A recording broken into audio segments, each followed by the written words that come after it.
বন্ধুরা, চলতি বছরের নতুন দুটি রুট চালু করা নিয়ে ছাড়পত্র চেয়ে কেন্দ্রের দ্বারস্থ মেট্রো কর্তৃপক্ষ।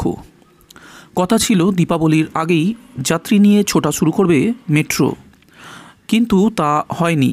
তবে চলতি বছরেই জোকা থেকে তারাতলা এবং নিউ গড়িয়া থেকে রুবির যাত্রী পরিষেবা শুরু করার পরিকল্পনা নেওয়া হয়েছে।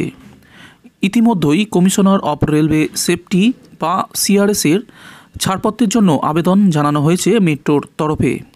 তবে তা কবে আসবে সে কথা এখনও জানা যায়নি। তাহলে এখন পরিস্থিতি কেমন? জানা যাচ্ছে নিয়ম করেই অবশ্য দু লাইনেই ট্রায়াল রান চলছে এখন।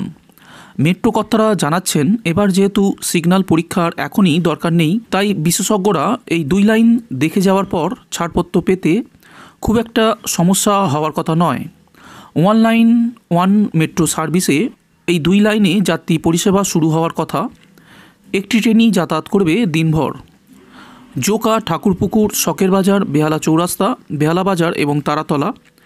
জোকা তারাতলা 6.5 কিলোমিটার দূরত্বে রয়েছে এই 6টি স্টেশন। আপাতত ঠিক আছে, ওয়ান ট্রেন সার্ভিস শুরু হবে এই লাইনে। স্বাভাবিক গতিতে মেট্রো ছুটলে এই দূরত্ব যেতে 18 থেকে 19 মিনিট মতো সময় লাগার কথা। মেট্রোর কর্তারা জানাচ্ছেন, খুব দ্রুত কাজ হয়েছে। জিএম বলেছিলেন কালী পুজোর সময় পরিষেবা চালু করার কথা। সেই মতোই যাত্রী নিয়ে ছোটানোর প্রস্তুতিও হয়ে গিয়েছে। তবে সিআরএস ছাড়পত্র না দেয়া অবধি ট্রেন চালানো কোনো রকমই সম্ভব নয়। কবি সুভাষ থেকে হেমন্ত মুখোপাধ্যায় মানে রুবি পর্যন্ত 5.5 কিলোমিটার যাত্রাপথে থাকছে 5টি স্টেশন। কবি সুভাষ, সত্যজিৎ রায়, জ্যোতিরিন্দ্র নন্দী, কবি সুকান্ত এবং হেমন্ত মুখোপাধ্যায়।